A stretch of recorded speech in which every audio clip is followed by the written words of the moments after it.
Thanks for joining us for this symposium. I'm Bill Rapisi, President and CEO of the Lymphatic Education Research Network.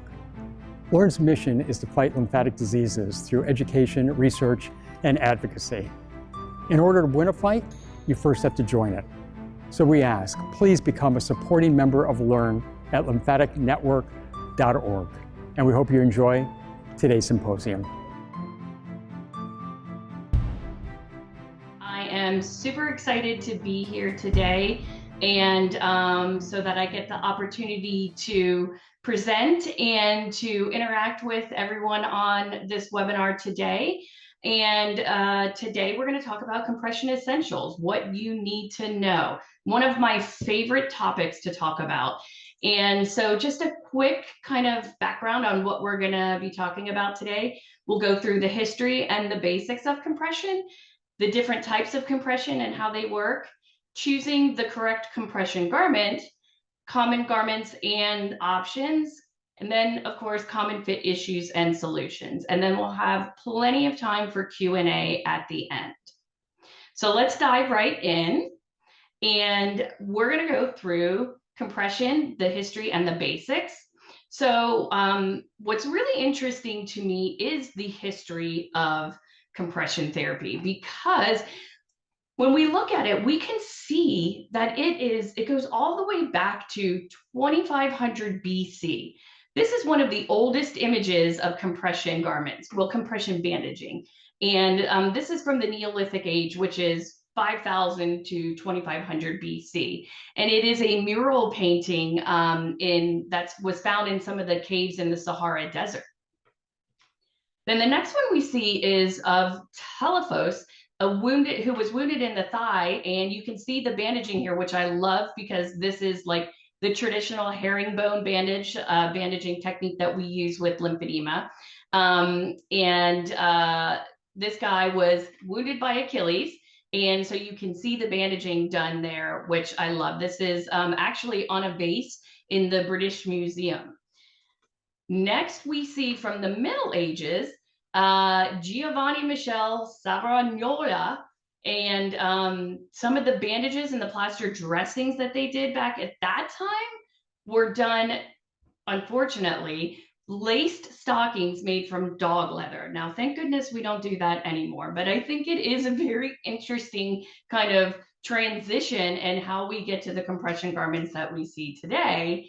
But following that, we have the Renaissance age, where most of the garments were made out of leather still. They were mainly in elastic, and you can see them being utilized in boots and then into the garments themselves.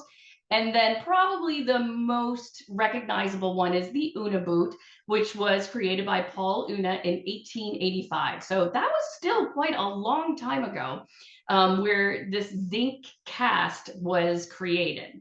As we step into the future a little bit further, we have some history with Jobst compression. So Conrad Jobst, he was an actual guy, it's not just the name of our company. He pioneered the development of gradient compression garments. And that's going to be important because those are the kind of garments that we want to talk about. Those are the most effective kind. And we'll get into that a little bit further here. But he actually had really bad vascular disease, painful varicose veins.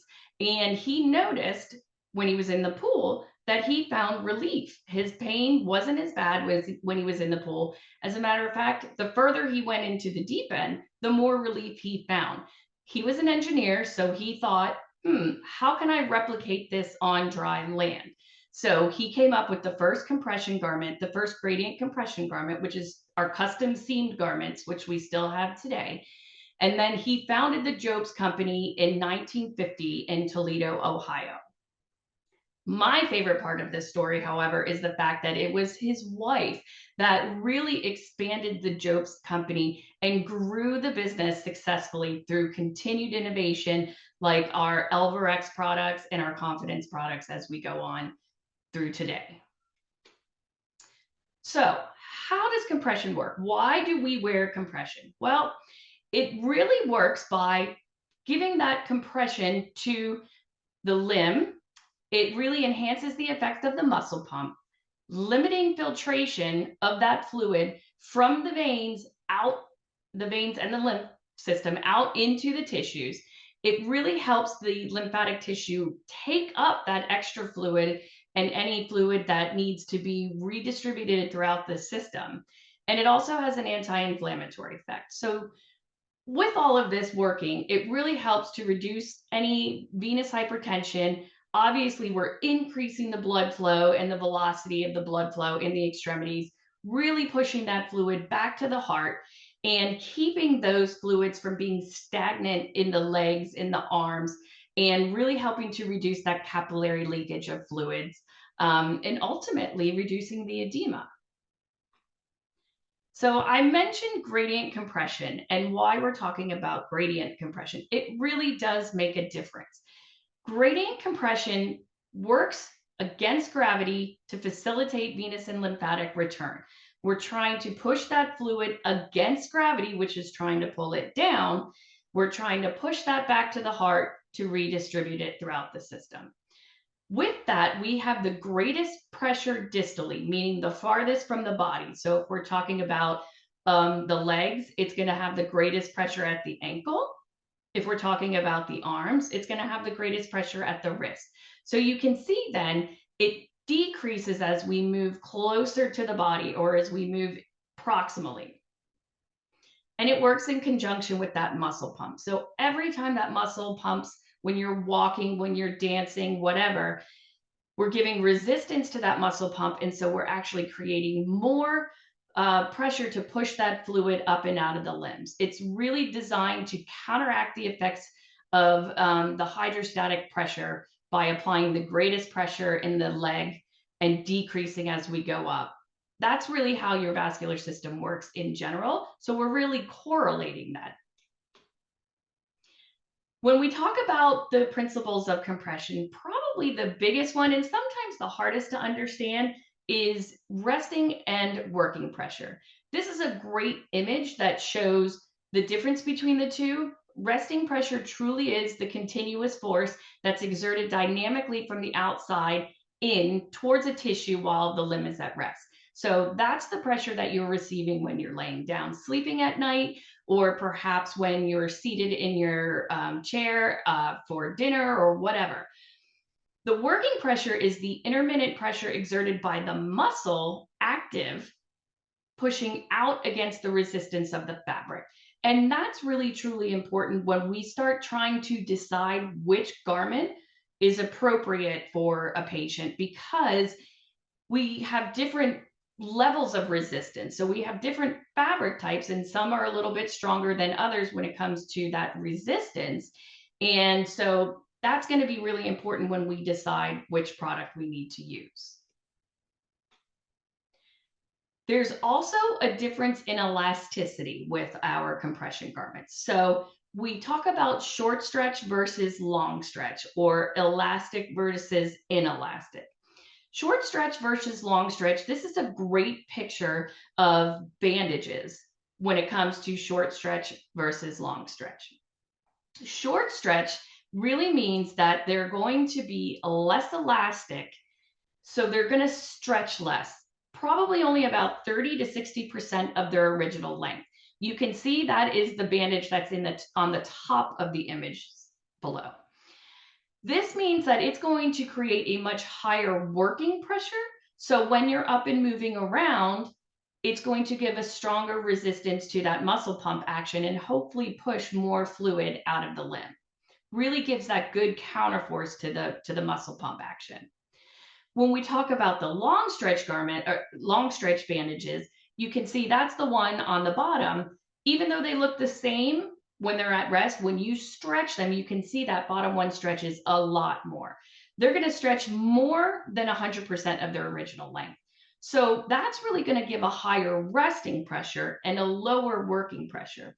So with that one, when you're at rest, these bandages could give just a little too much pressure when you're at rest. We really don't need a high pressure when we're resting because we're not moving around. So that's why if you've ever been bandaged by a clinician, they're using something that may look like a traditional ACE bandage, but it's not. It's actually a short stretch bandage. And that's very important because when you're at rest, that short stretch bandage is going to have a much lower resting pressure. So it's going to be safe for you to wear, whether you're up and moving around or whether you're relaxed. Now let's talk about compression versus containment, because you may have heard all about 15 to 20, 20 to 30, class 1, class 2, things like that. But there's also something else very important to remember. There is a difference in the fabrics and that containment that we were talking about. So compression, if you look, the standard definition that's out there is reducing size or volume by applying force. So that's really the squeeze, as if you're squeezing that little puppy, but it's the squeeze that that garment is going to give to your limb. However, containment is also important, as we said, and that is the action of keeping something under control or within limits. It's that resistance that we're giving to the muscle pump. And depending on the elasticity of the garment, that could be minimal or it could be a lot stronger. This is what we call the hold. And I love this image because empowering women. This is Wonder Woman, the original, resisting the walls pressing in on her. And that is what this garment is doing. It's resisting that muscle pump pushing out against it. And so that is the hold. And that really makes a big difference, because sometimes if you need a little bit more, if a garment isn't working for you, you may not have to go up in the squeeze. You may be able to just go up in the hold and get what you need from the garment. So when we talk about daytime compressions, we really have two different types. We have circular knit versus flat knit. And this is very important, again, when we go to choose the correct garment, because it really makes a difference in how it works on the body. The circular knit truly is really for those vascular or mild lymphatic conditions. Flat knit works much better for those mild to severe lymphatic conditions. The circular knit is constructed on a circular tube. So it literally spins round and round, and we're constructing that in a tube. So it comes out of the machine kind of looking like a tube, whereas the flat knit garments are constructed on a flat row of needles. You can see they're kind of at a 90-degree angle of each other, and it goes back and forth and back and forth, and then a flat garment comes out of the machine. So when you see these circular knit garments, you'll notice that there's no seams on them. Yes, there'll be seams where the toe is sewn together or a silicone band, but in general, it's seamless because it's coming out as one piece in the tube. However, with the flat knit, you'll notice that it comes out as a flat piece, and then it has to be sewn together. So it gets sewn together with a seam up the back. That's a good indicator that it is probably a flat knit garment. So why the difference between these two products? Well, the circular knit, because of the knitting process and the materials used, it is going to provide less resistance, less hold, less containment versus the flat knit, which will have a better hold, better resistance than the circular knit. So with that, it's important to understand, again, that these circular knit garments really are for your mild varicosities, your mild edemas and lymphedemas, where the flat knit garments are more for your mild to severe lymphedemas and other edemas, and really those unusually shaped limbs and lobules. Now, you may look at Dee Dee here in this picture on the right and think, well, her limb isn't abnormally shaped, but it is quite larger than the other one, if you notice. And that's important because her edema is very difficult. It's a heavier edema. And so that's why we need a flat knit garment with her. I'd like to show you an example. I'm a very visual person. So for me, this example shows me exactly why flat knit and circular knit are needed. So this is a patient that we saw. She came in with a circular knit garment. Now, some circular knit garments are custom made. So this was measured specifically for her, and it technically fits very well, right?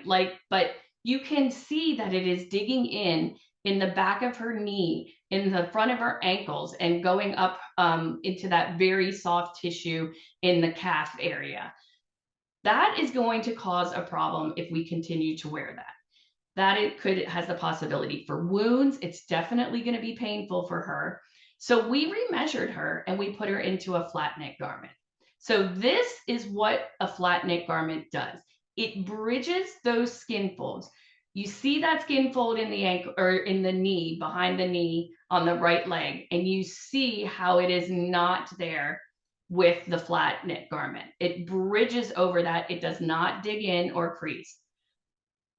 Here's another example of an incorrect use of circular knit. This patient actually, when they were measured, they fit into an off-the-shelf garment. So a small, medium, large type garment. However, they, first of all, were unable to don it appropriately. So you can see we didn't even get it high enough up on the leg, and it's folded over, which is causing extra pressure in that area. Of course, the ankle, we see it digging in, increasing there. That can cause wounds. We absolutely don't want that to help or to happen. And then at the foot, it's too long for the patient there. So we're compressing the pinky toe, which might be uncomfortable for them. So it's important to remember that just because a patient may fit into a size chart of a ready-to-wear garment does not mean that that is actually an appropriate garment for them. Beyond the daytime garments, do we need to wear night garments? Why do we have to wear compression 24 hours a day? Is it important? And yes, absolutely it is. We have at Jobst 2 nighttime garments, our Jobst Relax and our Jobst Jovi Pack. These garments that are made, that are nighttime garments, are truly created to be safe while sleeping, meaning that low resting pressure that is required is built into these garments. So these garments can be worn at night when you're sleeping or when you're just relaxing, pun intended, and you will have the safe, low resting pressure that is required. They really help maintain the reduction in edema that you acquired over the time period of your working with your therapist. They also can help soften fibrotic tissue. So the Jovi Pack is the one on the right that loves to break down fibrotic tissue. It is a blend of 4 different types of foam or densities of foam. So it gives really good high-low pressure points. So it's really working to break down that fibrotic tissue and help move that fluid out of the limb. The Relax is really nice in the sense that it is a lower profile product. It actually has monofilament spacers in between 2 flat knit layers. And it's very, very nice for some of those mild to moderate edemas that don't need, let's say that don't have that fibrosis and don't need as much pressure or containment. This is so nice because it's low profile, very comfortable, very breathable, and wonderful for our patients. So in case you didn't believe me that the nighttime garments are important, there was a study that was done in 2018 in the British Journal of Community Nursing, and it's really evaluation of nighttime garment. And it was done with our Jobst Relax garment. And they had 21 patients wearing these garments for 21 days. And then they did a survey asking them, you know, how did you feel? Was it comfortable? Were you easy? Was it easy for you to don? How did you feel? Was it too hot? And your overall satisfaction, things like that. And really the results were fantastic. The comfort and ease of use was good or very good.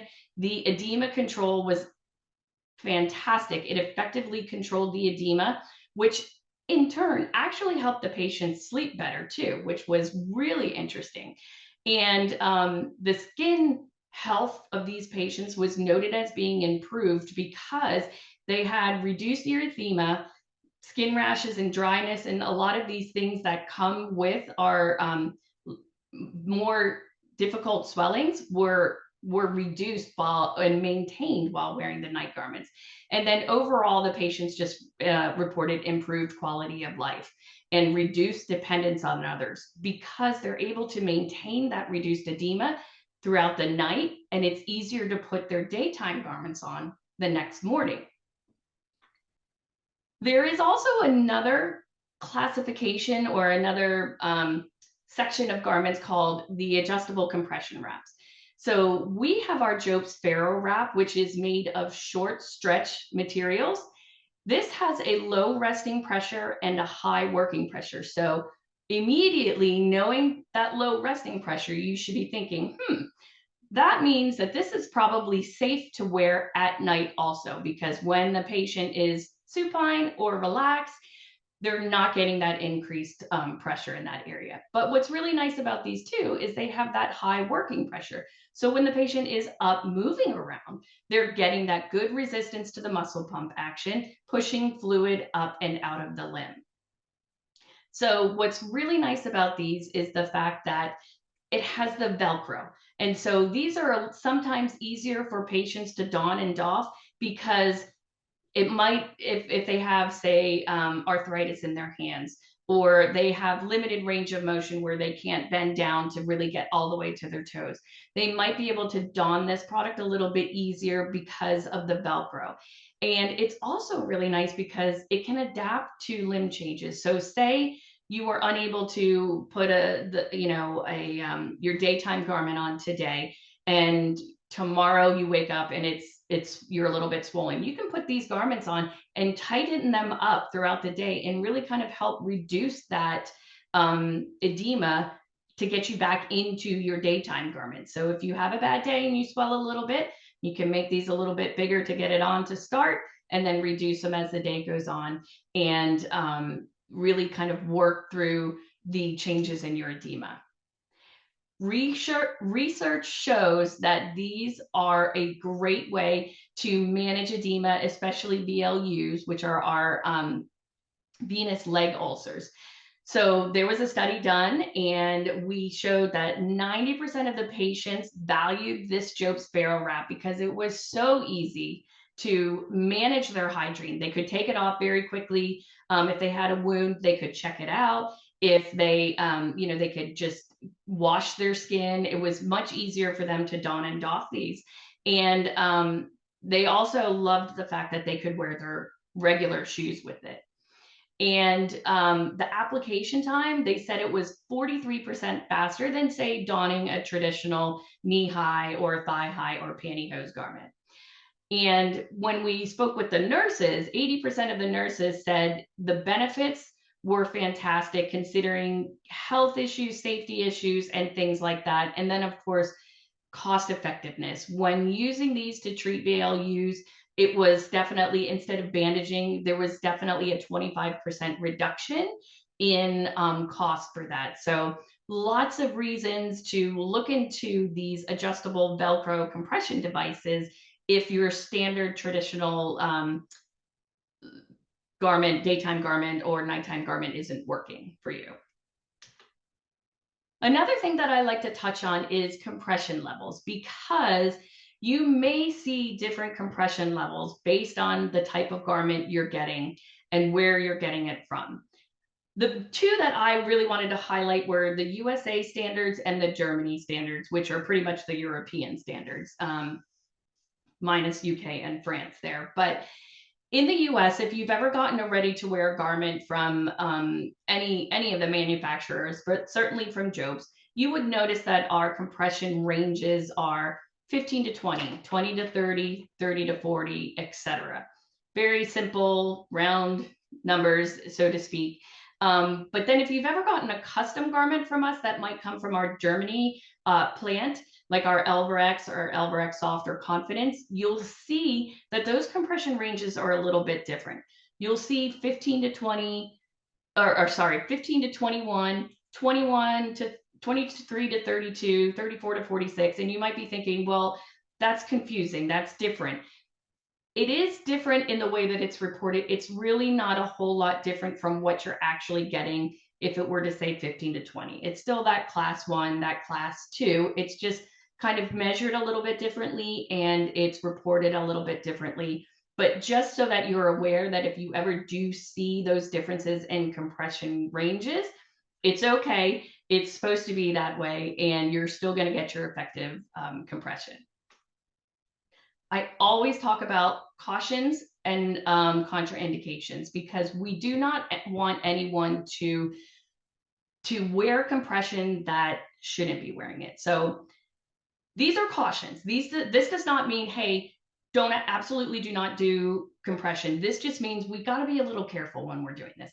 If you have reduced sensation or neuropathy, meaning you don't notice the something on the bottom of your foot. Diabetics have this a lot. They don't notice, they don't have good feeling on the bottom of the foot, so they may be stepping on something in their shoe and not even know it, and that could cause a wound. We don't want to put compression. We have to be careful with it because they might not know that it's too tight or that it's causing a wound, that it's wrinkled down there. So we need to be very careful with that. Congestive heart failure is when we have too much fluid around the heart and lungs. We definitely have to be careful, because what's the goal of these compression garments? It's pushing more fluid up, right? So infections, we don't want to spread infections. And if you do have a wound, let's make sure that it's appropriately covered. Now, these are the patients that we definitely say no compression therapy until they are being managed by their physician. Advanced arterial disease and the ABI under 0.5, those go together. That means we're already having difficulty getting blood flow to the extremities. If we put compression on there, it's going to make it difficult, even more difficult. So we really need to be sure that these patients do not have advanced arterial disease, because that could be very dangerous for them and we could be causing more of a problem. Uncontrolled congestive heart failure. So if the patient is not seeing a doctor, is not being managed, we're not paying attention, we definitely do not want to compress them, because we're going to send more fluid to that area, and that is definitely difficult. Untreated septic phlebitis, which is a systemic infection. And then, of course, if you're allergic to the fabric, you can't wear the fabric. So let's dive right into choosing the correct compression. The best thing you can do to get the correct compression is finding a trained fitter. Now, when I talk about fitter, this could be somebody that works in a durable medical equipment store and is a fitter that measures for, or your therapist could be trained to do this measuring too. So when I say fitter, please understand that it is either, the therapist that's been treating you and is trained to measure, or a fitter at a DME. And why is it important to find somebody that's trained? Well, these are all the measurements that need to be taken for a pantyhose. While that looks pretty simple, that's a normally shaped person. In reality, this is what we normally find. So you can see how, where do I find that fibular head? Where do I find the middle of the kneecap on this patient when there's so much edema there? We train our fitters to be able to find those landmarks. So first and foremost, find that fitter that is trained and understands compression. Then once you get there, we're going to talk about all of these things, the diagnosis and the stage. So if you're a mild edema, you don't need to go into a flat knit maybe. You may be able to get away with a circular knit, off the shelf, small, medium, large. But if you are a much larger patient or have heavier edema, then you definitely need to go into that flat knit. The second one is the body shape, not the Bosey shape. And the body shape simply means those lobules and things that we talked about. Oddly shaped limbs do not fit nicely into circular knit.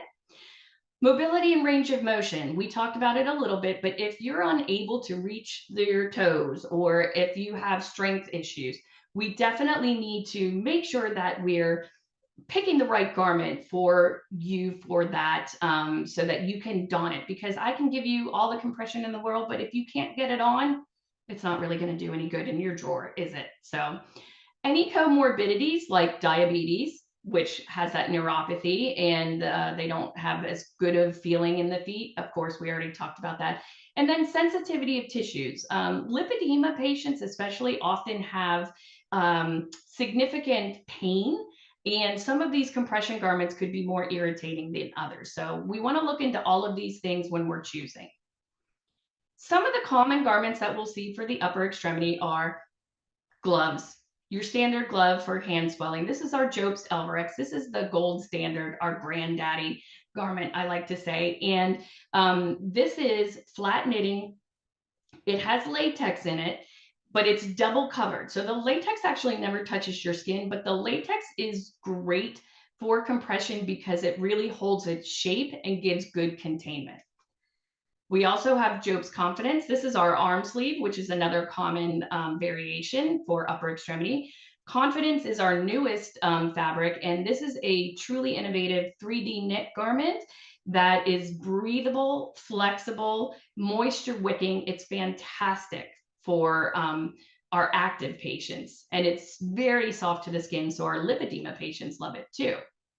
And then, of course, putting those two together, that's probably the most common that we see for upper extremity. You'll see somebody put an arm sleeve on first and then a glove over top. And then that way we're getting coverage from the fingertips all the way up to the axilla. However, there are some additional styles and combinations. Some patients don't need full compression from the fingertips all the way up to the axilla. Maybe it's just their hand and forearm that need it. So we can do the glove to the elbow. We just extend that glove a little bit further. This is really great for patients with oddly shaped limbs where maybe we take the glove just to the elbow and then we put the sleeve on over top of it.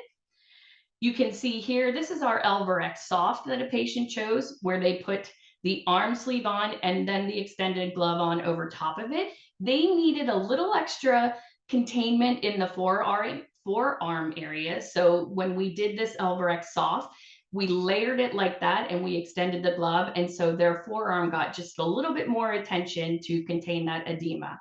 The LE&RN Soft is fantastic for patients. It's much softer, but it has no latex, so it's not as containing, but it is great for our mild to moderate edemas. For lower extremity, most times you'll see knee highs, thigh highs, full pantyhose, or even our 1.5 leg pantyhose. But sometimes it is a little difficult for patients to don, say, that full pantyhose if they need compression from their, I like to say, toes to nose, basically from their toes all the way up to their abdomen. A one-piece pantyhose can be difficult to don. So I love to split them up. My favorite combination is the knee high and capri. So first we put on the knee highs, very simple. And then we'll put the capri on over top. So that's basically the panty that stops at the calf, just below the calf. And I have some great images of it. So this is a great example. This patient puts their knee highs on first and then the capri over top. You can see the white dot down there at the bottom of the left leg. That is showing you where the capri garment ends. So we take it all the way down to almost to the ankle or just above the ankle. And here's a great image behind of the posterior view. This is really important for this patient because of those heavy lobules that they have medially. They're not going to be happy in a full pantyhose garment because it's just going to want to pull that whole garment down. So if we split it up into these knee-high capri combos, one, it's easier for the patient to put on, and two, it really helps hold those lobules up as opposed to those lobules trying to pull the garment down. This is another image of it, or another example of it. And you can see here that this garment goes from the foot all the way up to the knee. That knee high goes on first. And then you can see that we start just a little bit higher than the other one, and then it goes up all the way to the waist. Another way that we can break these up is to do a thigh high and a biker short. So you have your thigh high garment first, then you put your biker shorts on over top of it. And again, you're getting coverage all the way from the toes to the abdomen, but in two separate pieces. So again, easier to don, and it might not want to pull those garments down from the waist. This is an example of another reason why these thigh highs and biker shorts are helpful, because if you have a patient that only has edema in one leg, you can do a thigh high on that side and then biker shorts on over top of it, so they don't have to wear compression on the whole other leg. And they can have that breathability on the other leg, but still get the containment that they need in the leg and the abdomen. One last style, this is a tricky one though, but if you have a good anchor point at your thigh area, you can do a knee high combination with a thigh high without a foot. So instead of doing the whole panty portion, this patient could not wear compression in their abdomen. So we did a knee high and then a thigh high that went all the way up to their groin. That left side needs to be pulled up a little bit more and on the thigh high, but you can see it would start at the ankle and go up to the thigh. Some other options to help make these garments a little bit more comfortable, silicone bands. We have a lot of different kinds. We have the standard dotted silicone band. We have this amazing soft fit, which is where the silicone is actually knitted into the band of the garment, as opposed to the dots that are sewn on. And then we also have micro dotted, which is many, many more of those silicone dots, but much smaller. And so a lot less aggressive, very comfortable for patients. When we have the silicone dotted band, we can actually do that on top or inside of the garment, meaning the silicone band is sewn onto the top of the garment at the end of it, or it's actually sewn onto the inside of the garment. That's a pretty strong garment that, or silicone band, because you're getting it on the inside of the garment. And so the garment's actually compressing the silicone band. So we make some adjustments in how we measure for that. And, you know, we use that on certain types of patients, certain edemas and things like that. Usually you'll see the band on top.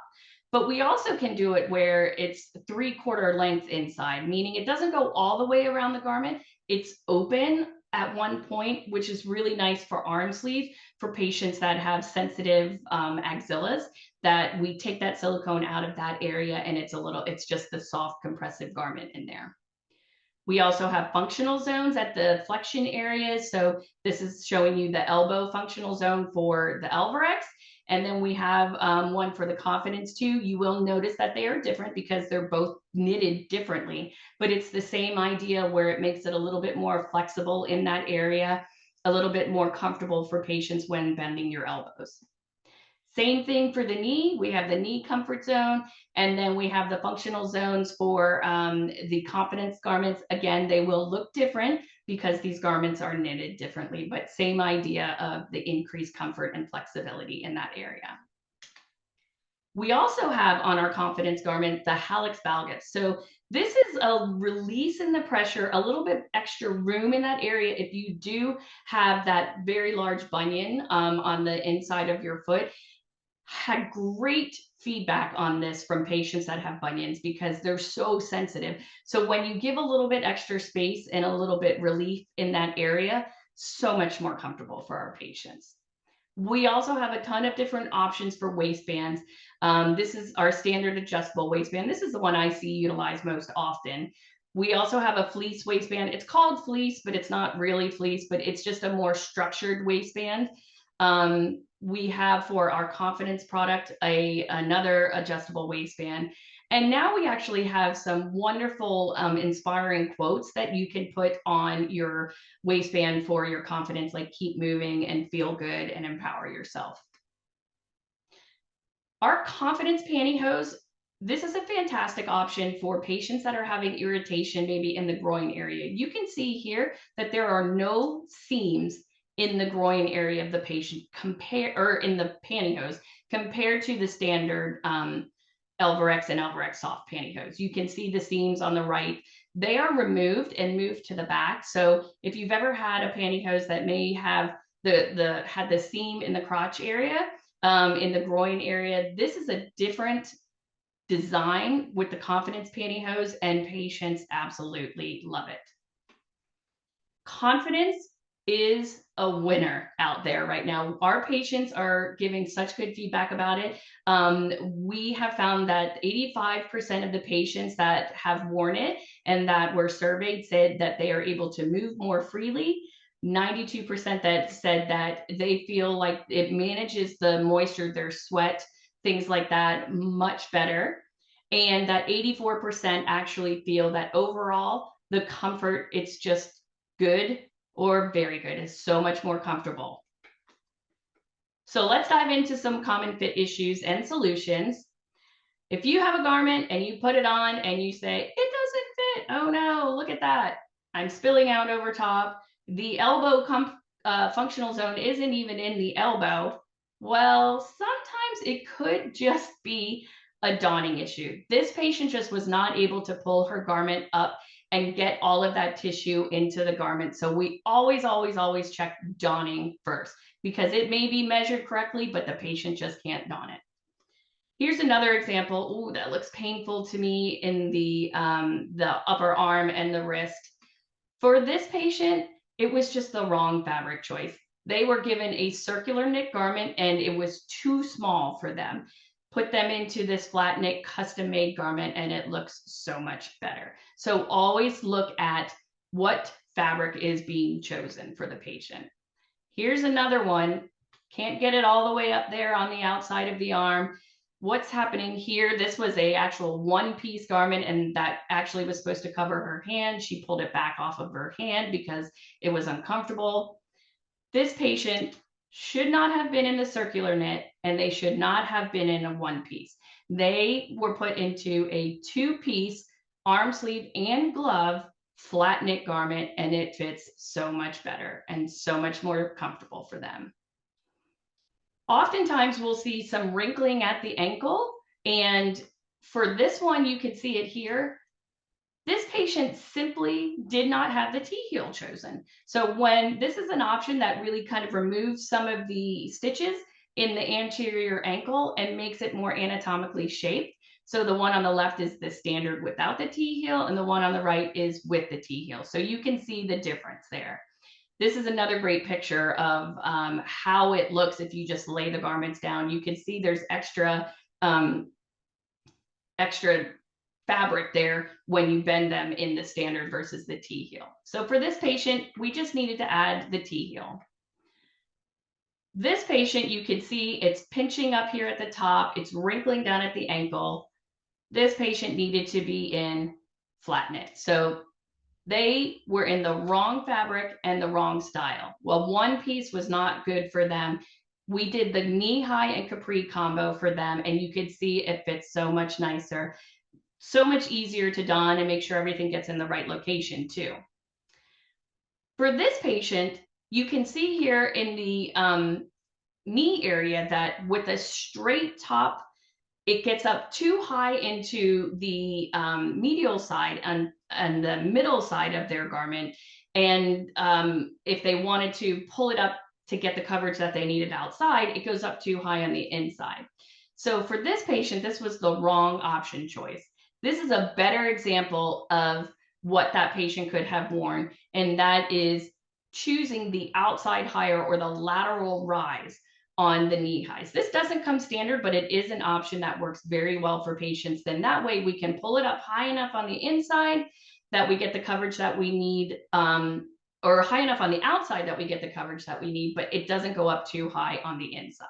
This is an example of the correct choice.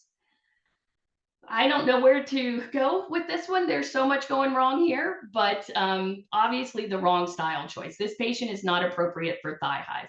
They were put into a knee-high and capri combo. You can see the knee-high goes up to there, and then the thigh-high or the capri goes on over top.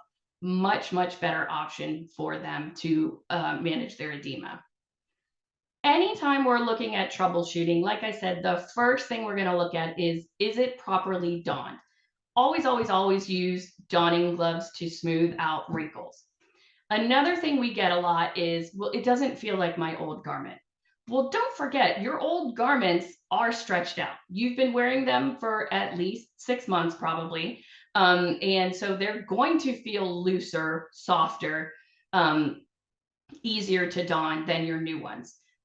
So we always recommend that you wash and wear it daily for at least a week, because they will settle into your shape and you will get to understand, how they're fitting, etc. As long as it's safe for you to do that, we always recommend washing and wearing for at least a week.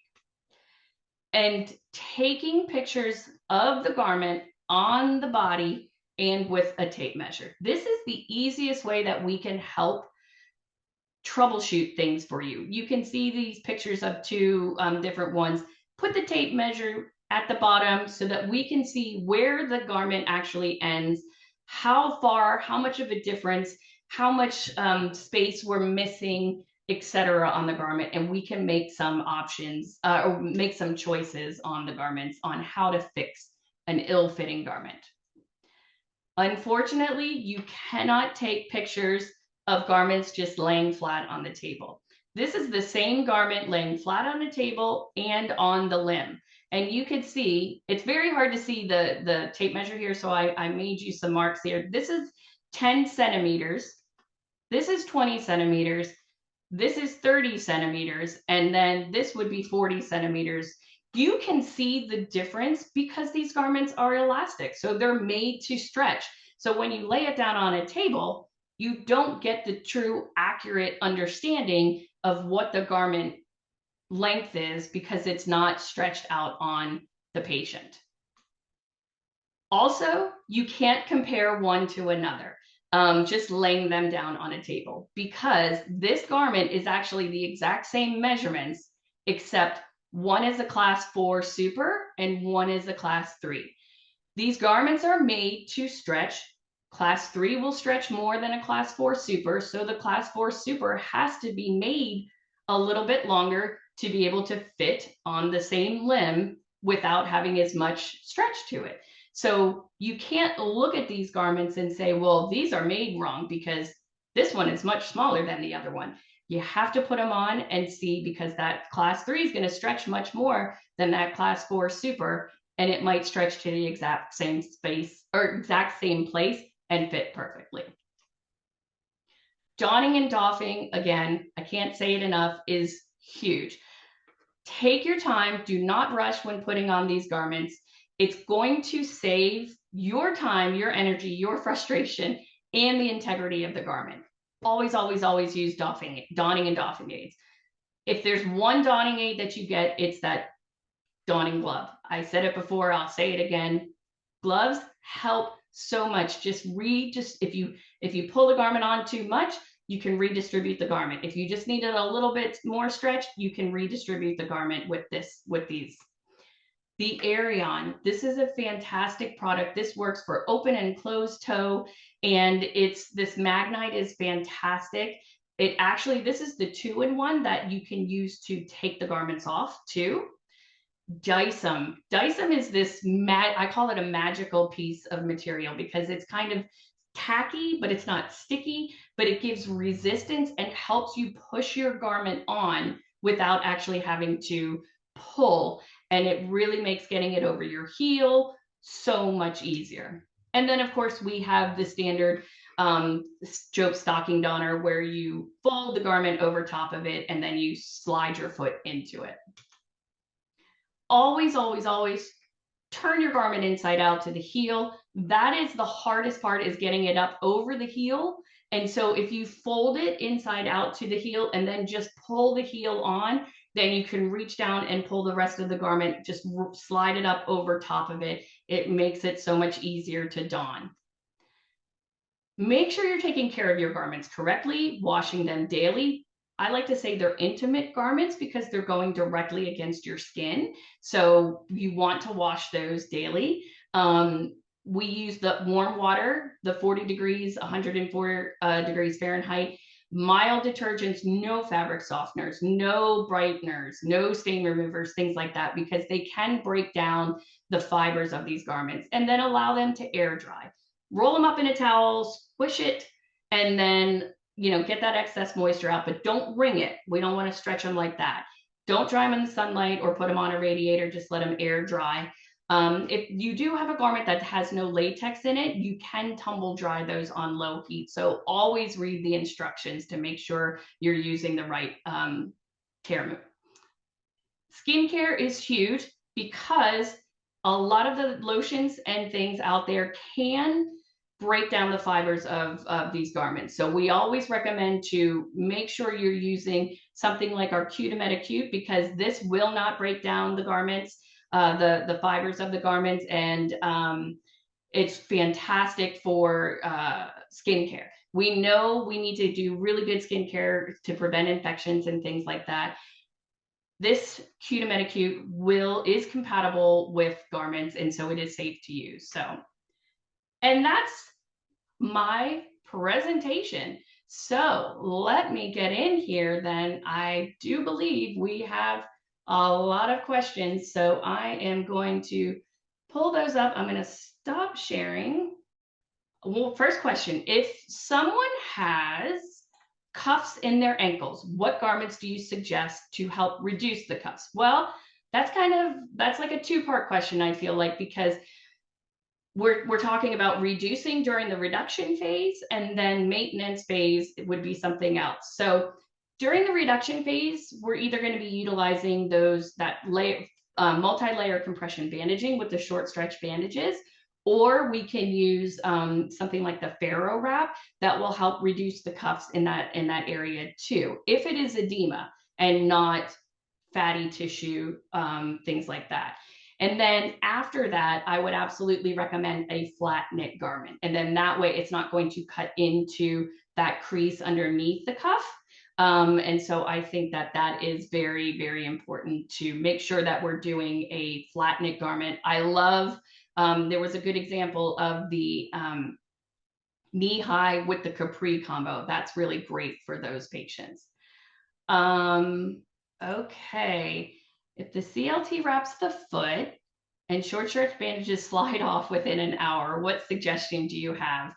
That is a tough one, because we bandage patients and we want you to be active. And then when you get up and you get active, the bandages come off. It's kind of it's a double-edged sword, because yes, it's a good thing actually, because that also means that your foot is reducing. And so we want to see that happen, but then it makes it difficult for you to continue to wear the bandages. So ideally, we would want you to rebandage. So if you have somebody to help rebandage, that is ideal. If not, there's a lot of like Ferro wrap has a foot piece that you can put on over top of that to help keep those bandages in place when you're up and moving around.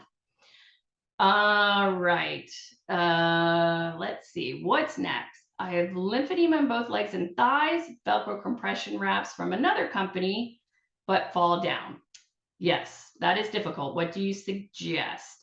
Thigh wraps are fantastic. They are difficult sometimes if your shape is kind of more conical.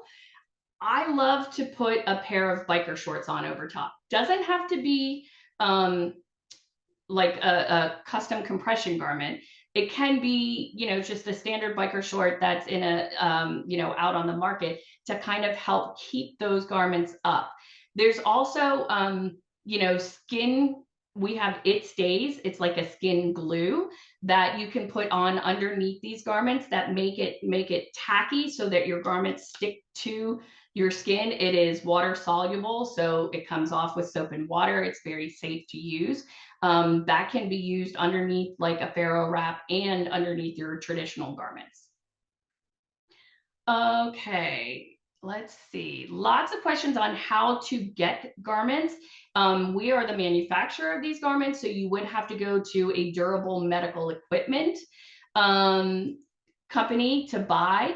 They can either, at that point, you can order through your insurance, or you can pay by cash. A lot of companies will take cash, but since we are the manufacturer, we cannot sell directly to patients. But your local durable medical equipment store, you can also go online. There's companies like Compression Guru and SunMed and Compression Care that you can shop online there too. With the knee high plus capri, is there danger of a tourniquet effect? Oh, that's a great question. No, because we make adjustments for these garments when we're measuring. So when we measure for the capri over top of the knee high, we are adding some centimeters to the circumference of the garment so that we make sure that we don't create that tourniquet effect in that area. But great question. I love that one. Can I wear an arm sleeve without a glove? My hand is not swollen.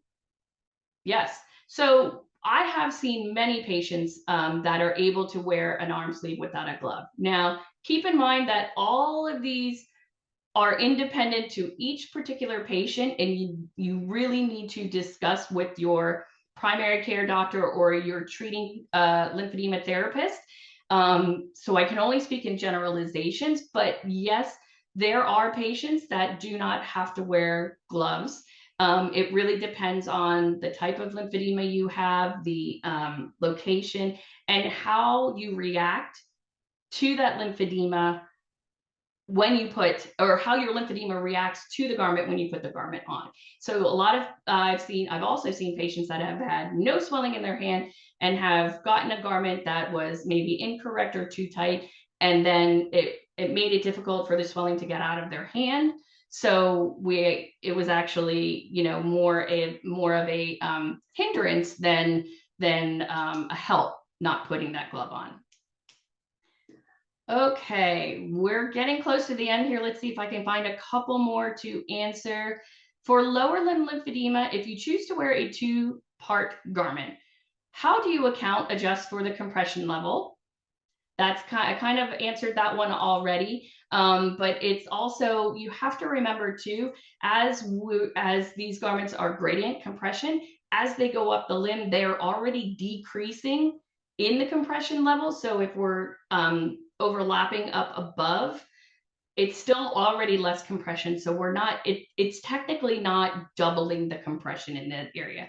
So it's the actual decreasing of, you know, the gradiency of the garment plus adding a couple centimeters to that overlapping garment that really helps kind of manage that, so that we're not creating any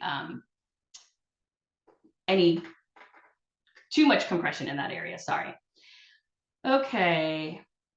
How often should garments be washed? How often should garments be replaced? I do recommend that they are washed every day, because these are, like I said, intimate garments, so to speak, because they are directly against your skin. And, you know, no matter how great of a skincare routine you have, we still lose skin every day, and that gets into the fibers of the garments. And so we want them to be washed daily. How often should garments be replaced? It depends on the garment, because there's a warranty, say for like our LE&RN and our LE&RN Soft and our Confidence, that we can only guarantee that compression for 6 months. And then after that, you should replace them. And then like for our night garments, for our Joby pack, those last a little bit longer. So those last, we warranty those for a year. So we are actually able to utilize them for a bit longer. So, well, we are right up at 1 o'clock. So there are still many, many more questions. And I do apologize that we weren't able to get to all of them, but I am going to get the list of questions from Steve at the after this is all done, and we will try to answer as many of those as we can directly. We'll do some emailing with those. Thank you so much. Have a great day.